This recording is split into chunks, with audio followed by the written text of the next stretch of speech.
Yeah, that works for me too. We'll probably just skip over college football. I don't think we need to talk about that, bro. We can just touch on it briefly. I have no idea about that. I think the NFL, we're going real deep on the NFL and UFC.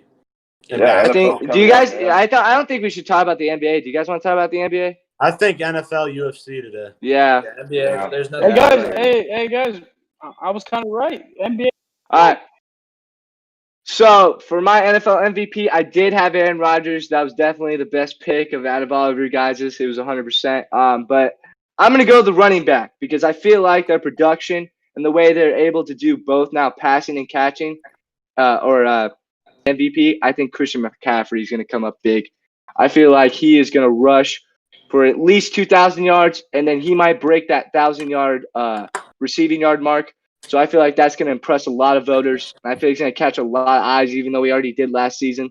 But I feel like he actually has an MVP year. And if the quarterback play goes down, you definitely could see Christian McCaffrey totally take that MVP spot. So I'm totally going to go with Christian. I leave this open for discussion. When you have a running back like Christian McCaffrey on a team that could potentially lose a bunch of games, even if they have, say, only 5 wins, but he has those 2,000 yards, is he still going to win the MVP, or do you think someone considers him not an MVP caliber player? If he beats Dickerson's rushing record, he'll win MVP.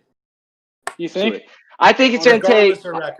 I just think it takes a meteoric thing for the running backs. Like example, Adrian Pearson when he won it. I mean, he was coming off a torn MCL and ACL year. He made playoffs. Yeah, exactly. He made playoffs. He won them 9 games, 10 games. So, but I personally agree. I think with Teddy Bridgewater and Christian McCaffrey, I personally think that they can rack up at least 8 or 9 wins, and I feel like that will give them the MVP. So we're gonna move on now. This is gonna be interesting. We're gonna have a lot of questionable picks here, I think, but we're gonna go with dark horse NFL team to make the playoffs. All right. I know I switched up the criteria there, but dark horse NFL teams that nobody's gonna see coming, just like the Titans last season. Who do you guys think is going to be the dark horse? I'm going to go with Nick Marinak. Start us off here. So, what's the head coach? Kingsbury, right? Kingsbury? Is that yes. Cliff Kingsbury. Cliff Kingsbury. Kingsbury, yeah. So he proved me wrong last year. Like I thought he was going to be ass. I thought he was going to go 1-15. I thought Kyler Murray was going to be a bust. And he came out to play last year. He proved me wrong. He proved me wrong big time. And I really liked how they did in the draft and their off-season pickups. They had DeAndre Hopkins. I think he's one of the best top 3 wide receivers in the league. I think they got a great draft. Isaiah Simmons is a dog. And I think that's the best defensive guy in the draft, actually, in my opinion. And I think Cardinals are going to sneak the playoffs. I know that division's tough. You got the Seahawks, you got the 49ers. That division is tough. And the Rams. Rams are going to be, I don't know. Rams are going to be all right. But those 2 teams are tough. But I think they can come out of it. I think they're going to try to sneak in. It's going to be like that Chargers, Chiefs, and Broncos year, how they all 3 made it. And I just think that they're going to make it. And I think the Cardinals are going to make it. Does it mean they're going to do anything crazy? I just see them sneaking in the playoffs, and that's my dark horse. Those are my 2 teams. All right, Tanner, who's your pick? Dark horse NFL team. Okay, AJ mentioned earlier with a sophomore quarterback by the name of Drew Lock for the Broncos. I'm going with another sophomore quarterback, but this guy's name, and you guys, I mentioned him in a podcast. I don't know if it was 1 or 2. But this guy's name is Mr. Mustache. No. Oh, shit. I think the Jacksonville Jaguars have a shot to get that last 3rd wild card seed since they added a new seed this year to the wild card playoffs. I think the South is a softer division than the rest of the NFL.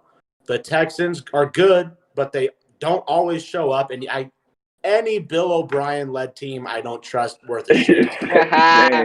The Colts and Phillip Rivers is kind of an unknown. We're going to have to see how they do. I think they have the real shot to win the division here. And then AJ, who else is in the South? We got Tennessee Titans. Titans. And I totally believe that Derrick Henry and Tannehill were a 1-year fluke. I have no faith in them whatsoever. So I think the Jacksonville Jaguars, backed up by the stats I told you guys earlier, the 21-6 touchdown to interception ratio. He's going to take care of the ball. He's going to have a full year camp, a full year starting, a full year of getting chemistry with DJ Chark. Rex Armstead's coming back. They have Leonard Fournette. They've always had a decent defense. I think we could see some good things from the Jaguars this year. All right, I like that pick a lot. Looking at the AFC South, it really is a toss-up. You never know who's going to win the division. True. And this might be Gardner Minshew's year. I mean, As long as everyone is potentially saying that they're going to tank on purpose for Trevor Lawrence. Now, what's the reason to do that? They already have Minshew, who last year proved himself. First off, the fan base loves him. He's a marketable person. He's a marketable character. He has like a persona. And I think that he's going to be underlooked coming up in the season. And he's going to do some things. I predict at least 8 wins for the Jaguars this year. Okay. All right. Ethan, take it away here. Let me get your opinion. So, hold on. Does that have them tank? Do you have Titans and Houston tanking then? And the South? No. I think the South is going to be a competitive division against all 4 teams. So you think everyone's going to be around 7-8 wins to 9 wins? I don't think anybody's going to separate, and I think it's going to come down to week 16 or week 17. We're going to know a week or 2 before the end of the season who's coming out of the playoffs in that division. Okay. I agree with you with the Titans. I think that was a one-year wonder. Yep. All right. Hey, that got to hurt for you, though. All right. Ethan, let me get your opinion. I like it. I like all those picks. But I got to go with my MVP winner, like Nick said, the Arizona Cardinals. We're making the playoffs this year. Are we winning the division? I don't know, first or second, but we're definitely going to sneak in on the wild card. No. I mean, Kyler Murray, D-Hop, no chance. Christian Kirk, Larry Fitz. No chance. Larry Fitz. We got Buddha. Just signed that big Oh, yeah, he did. They signed. He got an extension. And then I forgot who they drafted, Isaiah Simmons or something. Yes. That's correct. Best defensive line. Alex, I also like the Broncos, AJ, I like the Broncos. Yeah, I like okay, the Broncos, so both Nick and Ethan, you guys got the Cardinals go to the playoffs?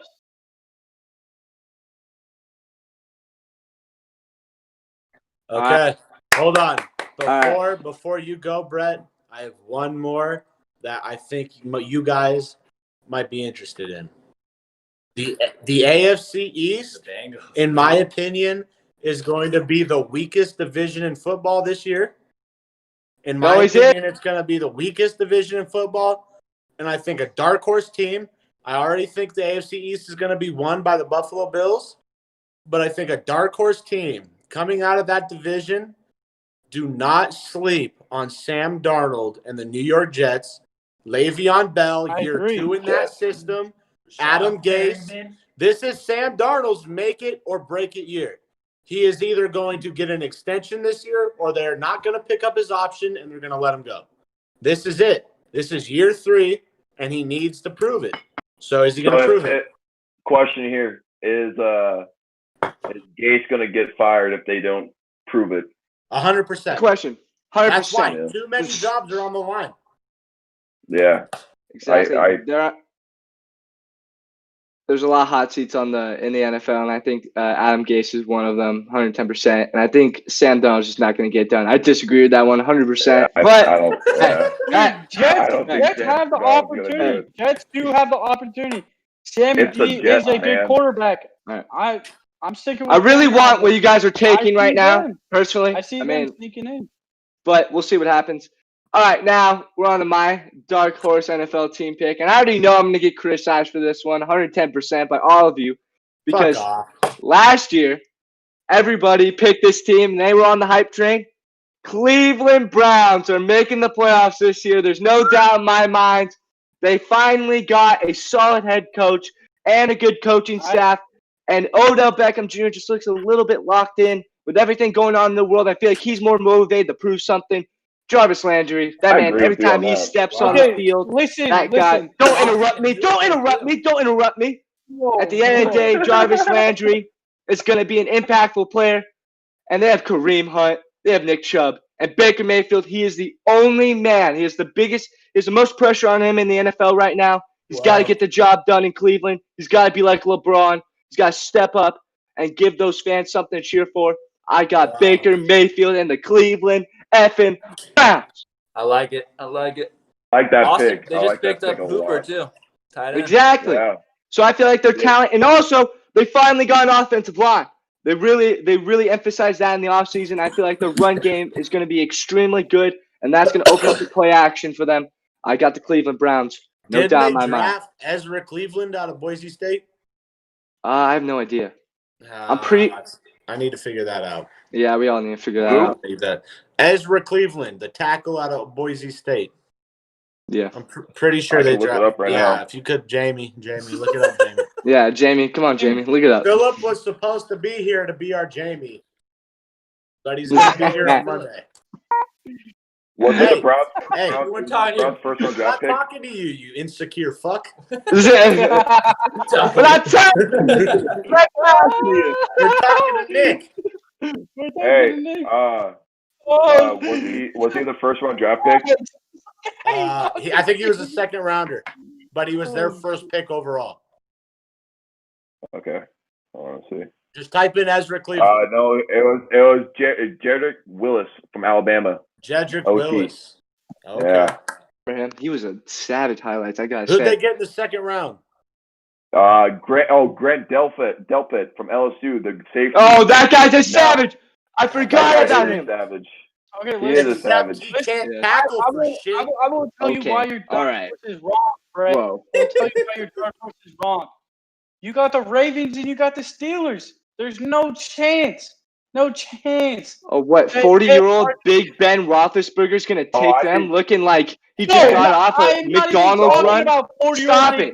I'm talking what about are you on? Defense. I'm talking about the Steelers' defense is superior. Defense. Okay. Hey, I'm in that division.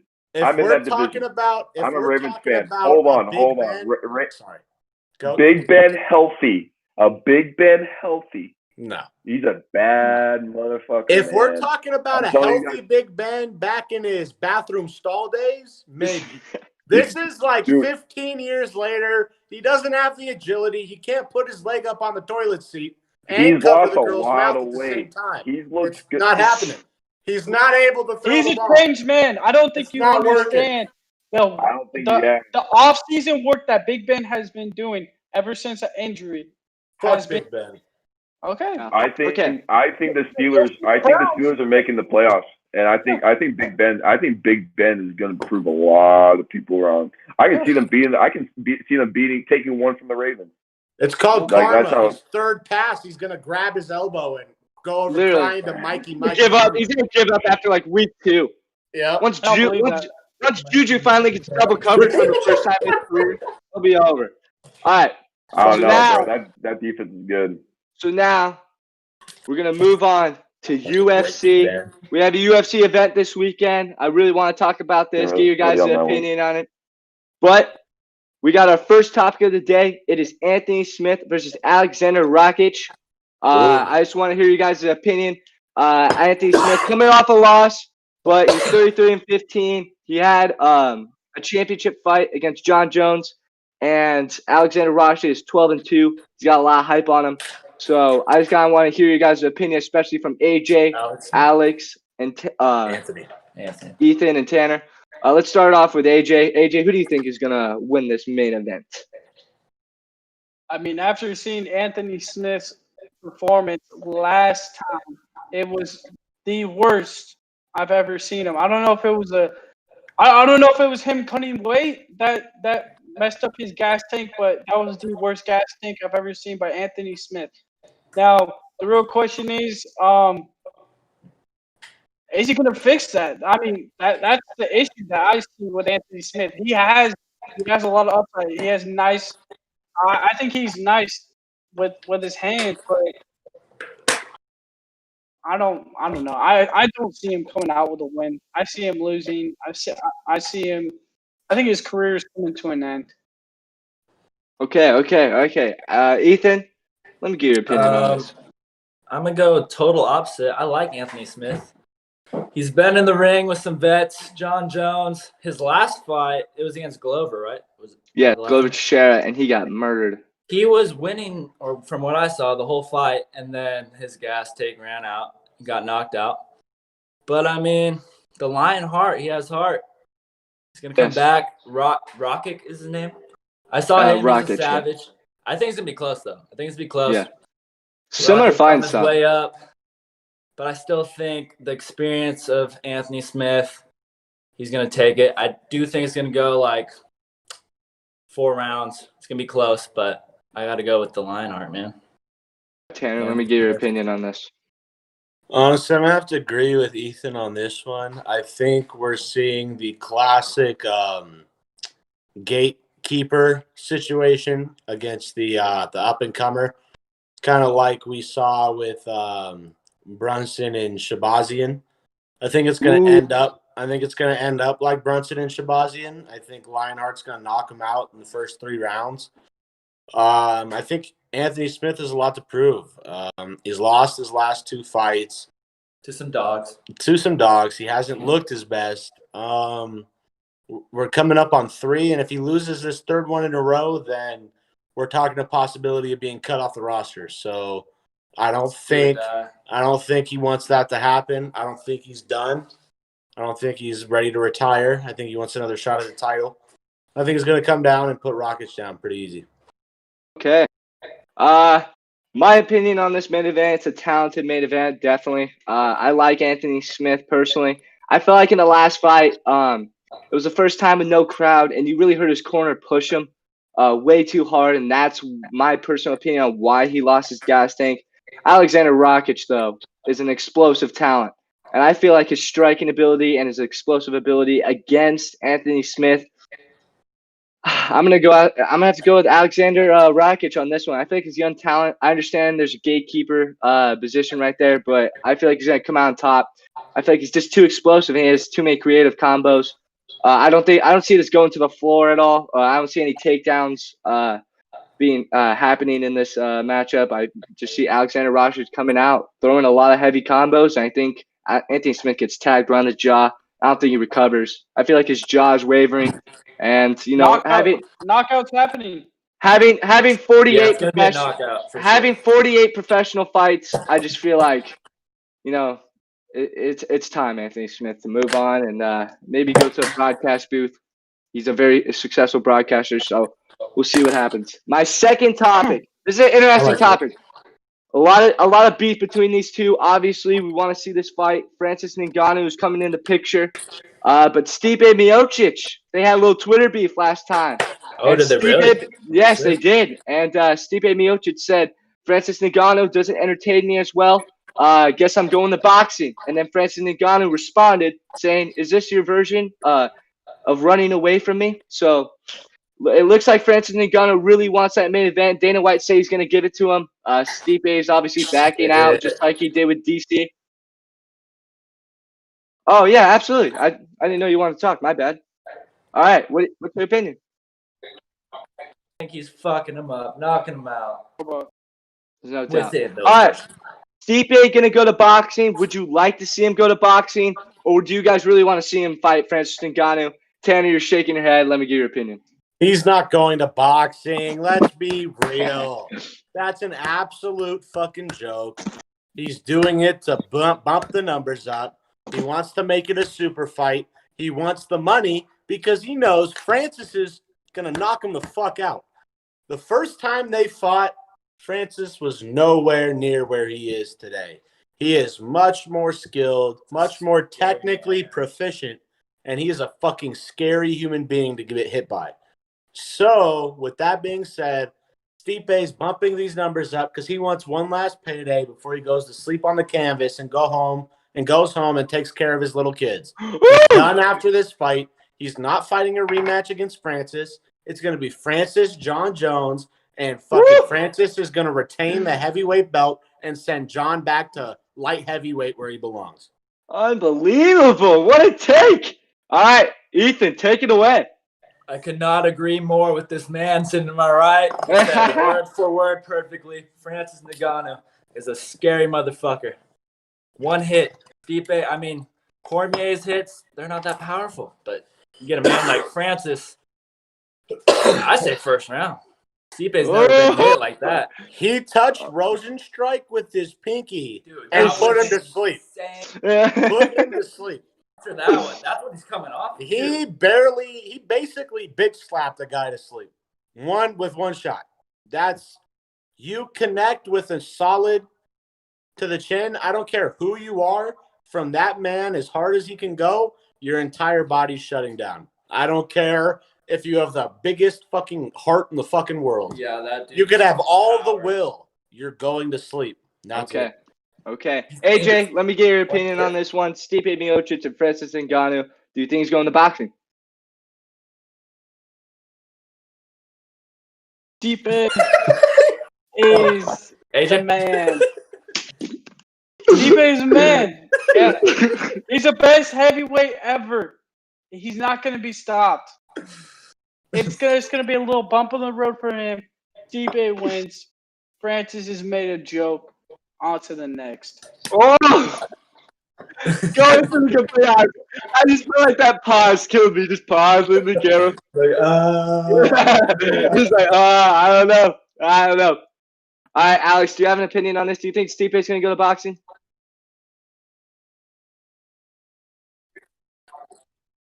Ooh.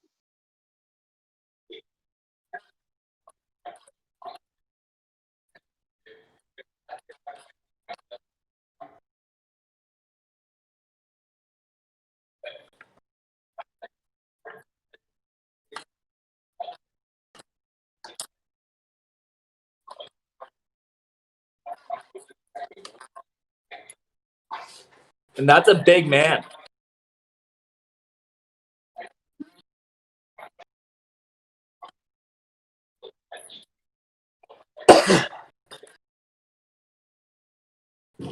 So, I personally, this is going to go one or two ways. They're obviously not going to have this fight till next year, okay, because they already have everything scheduled up until, I think, December.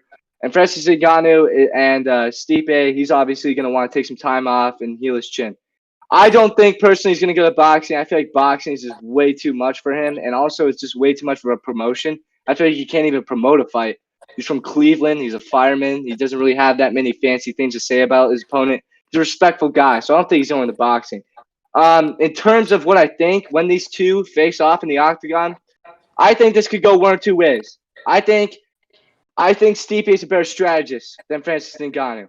I feel like, obviously, Francis Ngannou has the power. He has the combinations, and he has the strikes, and he has a mentality now. I feel like earlier on in his career, when he hit that championship pedigree, he didn't have the mentality to win a 5-round war. Exactly. Now, I agree with you guys that, hey, it could end in one round, but Stipe is just too much of a champion.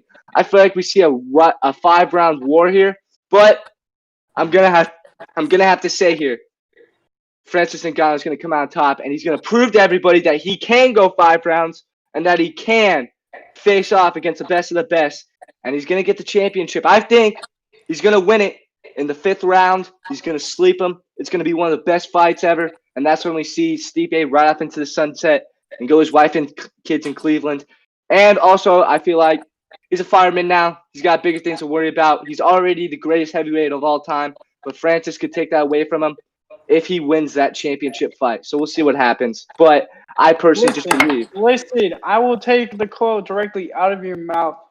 Stipe is a strategist. Why in the hell do you guys think that Francis Ngannou is going to get his hands on his chin and knock him out? I don't see that happening. If you look at the Daniel Cormier fight, Stipe did exactly what he needed to do to take away Cormier's bread and butter.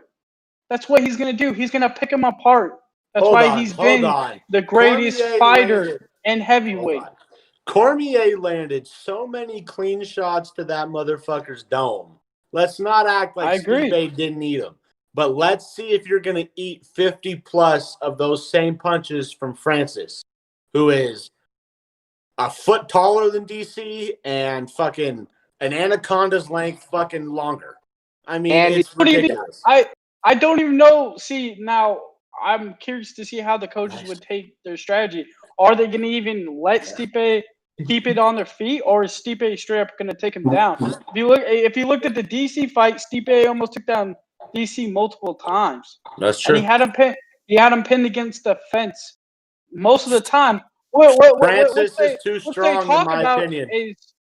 Francis won't be pinned against the fence, and that's why I think Stipe is going to take him down, and he's just going to wear him out. That's what I think is going to happen. And we're even looking at this fight when he's going to happen. It's going to be like 8 months from now. It's going to be 8 months from now. It's going to be a real long time from now. Yeah, I just feel like only getting older. Yep, exactly. So I feel like timing's going to have a real big factor in that fight, whether Stipe can get the takedown or not. But if Francis Ngannou improves his wrestling, we could see a completely different decision on that one. All right, so this one, our third topic of UFC, it's an interesting one. I want to hear all your opinions. The greatest of all time fighter, I truly believe, Jon Jones, going up to heavyweight. If you follow him on social media, you see a lot of deadlifts. You see a lot of lifting weights. And honestly, he vacated the title. Oh, no. Lost him. He's gone. Somebody.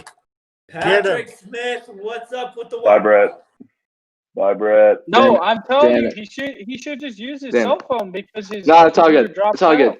out. It's all good. Tanner, let me get your opinion on this. How do you think Jon Jones is going to do at heavyweight? Honestly, I think that he's coming up at a time that's just going to clash with Francis's rise. And he is the GOAT.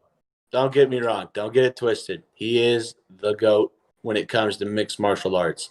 That man has done what nobody else has done, and he's undefeated. I don't care what you say about the fucking elbows that he was throwing doon on. Yeah. What's his face? He beat the fuck out. Yes. He beat the fuck. He's murdered him. Him and Khabib's in like just the lower tier. Jones has fought the best of the best in the world, beat them all, worked them all. Youngest UFC champion. It's just my thing is when you step up against Francis, I think it takes one punch. I truly believe in that man's one punch power. And until I see him get technically pieced up, I think that he's developed, like you said, the mentality, the strategy, and the willpower to go 5 rounds, and he knows what he has to do to engage in a 5-round fight.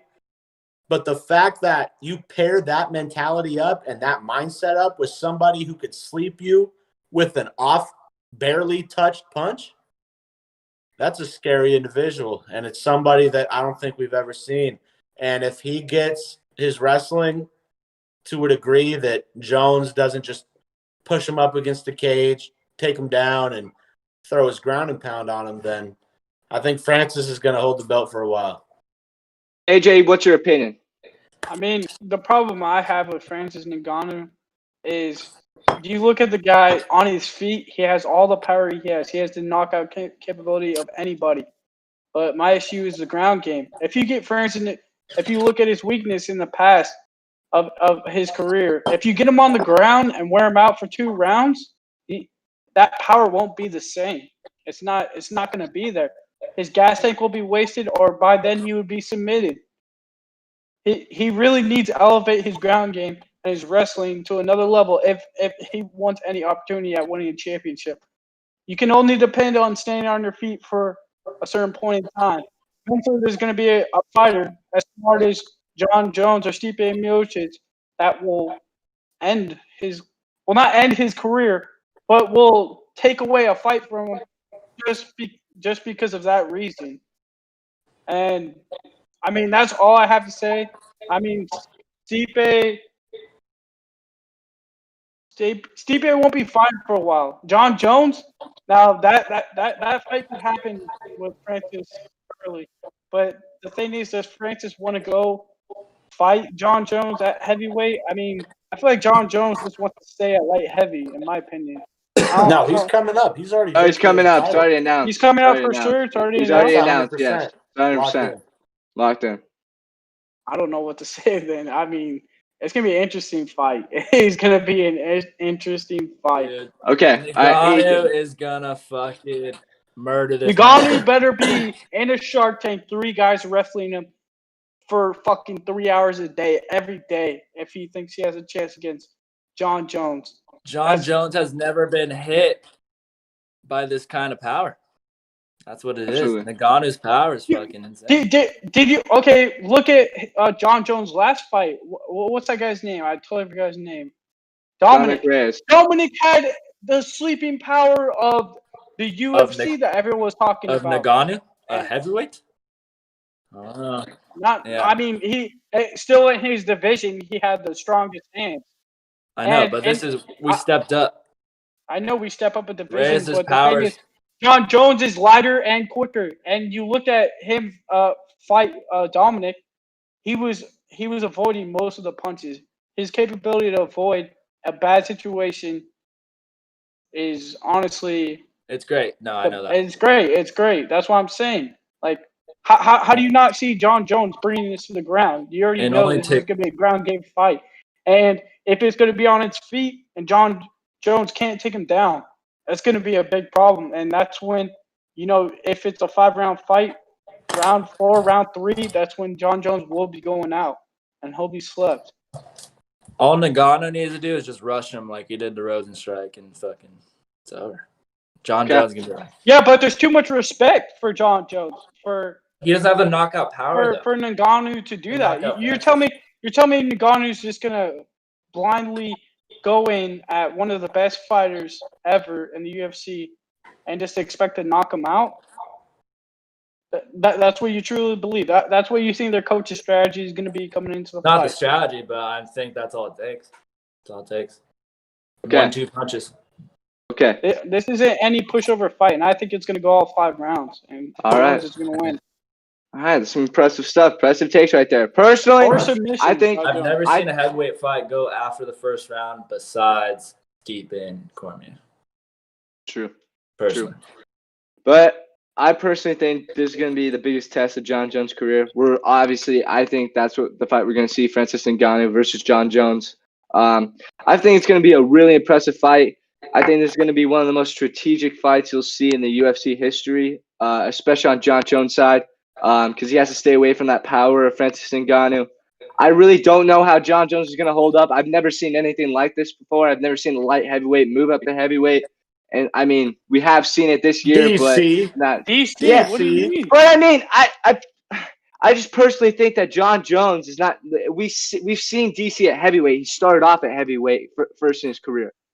So, but he won the Strikeforce Championship. So I just felt like it wasn't really that big of a change for me.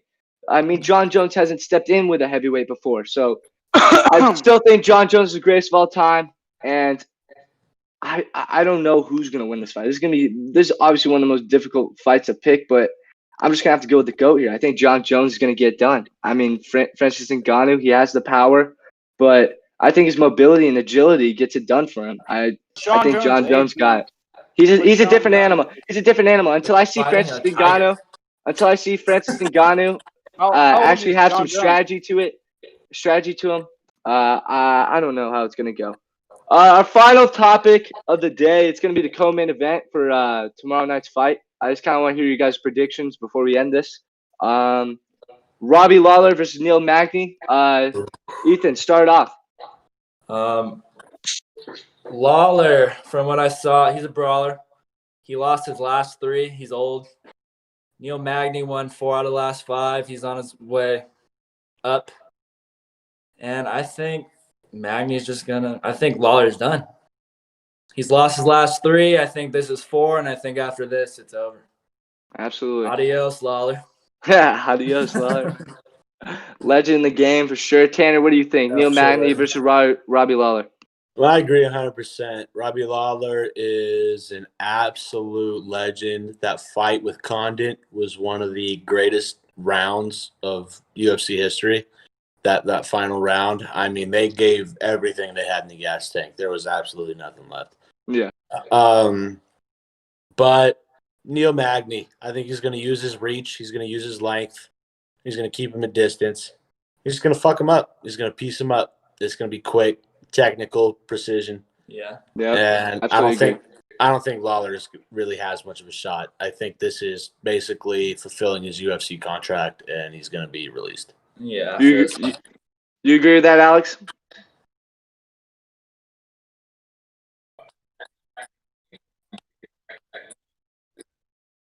Oh, and you train with JT? Yeah.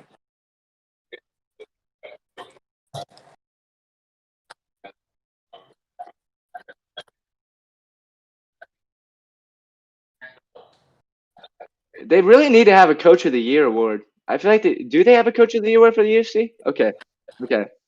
I just feel like they don't promote that enough. I feel like they just have it randomly at the end of the year, but they need to start promoting that so people get recognition. But AJ, what do you think? Just to end this thing.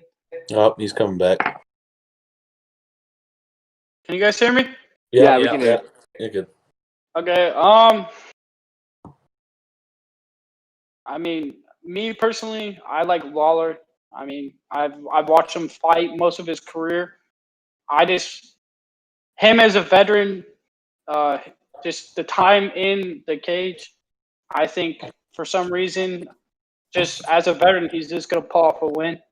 I mean, is it the end of his career? Probably. I mean, he maybe has one or two fights in him, but I feel like Lawler still has enough capability to pull off the fight. And I think the fight might go all 5. Or is it 5 or is it 3? 3. It's 3. That's 3. Okay. That's even in Lawler's advantage even more because he's older. I mean, if it was 5, I would doubt it a little bit. But since it's 3, I mean, Lawler knows how to navigate the octagon. And I think Lawler will just come out with a nice, solid win. Maybe 28, 26. I got a 29, 28 probably. Maybe I don't think it'll be a split decision. I don't think it's going to be anything like a huge dominance, but I think it's going to be a close fight. Okay. Personally, I think Neil Magny's going to take this one. I feel like he has really improved with his striking and also his takedown defense. I feel like he's just the most improved fighter. I think Robbie Lawler's just at the tail end, just like Tanner and Ethan said. I just think that his career is over, and he had a fantastic career. Obviously, UFC champion. Wish him nothing but the best, but Neil Magny is on the rise, and I feel he's going to get this win and put himself in the conversation for some bigger fights. That's all I got for the podcast today, guys. I thought it was a decent podcast. I mean, what'd you guys think? We obviously had a lot of fun. That was pretty good. Thought it was good. Another Third one, number 3. A lot of good topics we covered today. Yep. Hey, once sports come back, once NBA comes back, stuff like that, we had a little break. So we didn't have that much to talk about today, but I feel like we all did good. It was fun. When we had a will we good be time. back? Next podcast. When will we Monday, be back? Monday, Wednesday, Friday. Monday, Wednesday, Friday at 6 p.m. Pacific time. Yep, always. 9 Leave p.m. comment Eastern for everyone Eastern, and leave the comments else down around below. the world. Anybody else around the world? Just hop on. Hey, no, you guys, how many people are commenting in the chat that are from? We No, saw a no. notification from My mom just requested to follow me on Instagram. Oh, it's okay. There we go. That's all what right, I'm talking boys. about. All right. Hope you guys are all ready for get ready. Hey, drop a comment below with some questions. And also, 2 hours for this fantasy draft.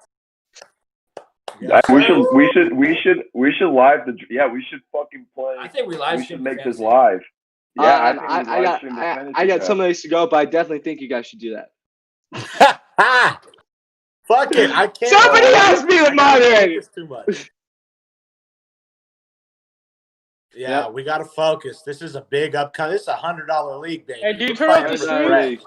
Alex, did you turn off the stream? Oh, because I'm just watching it. I'm watching it right now.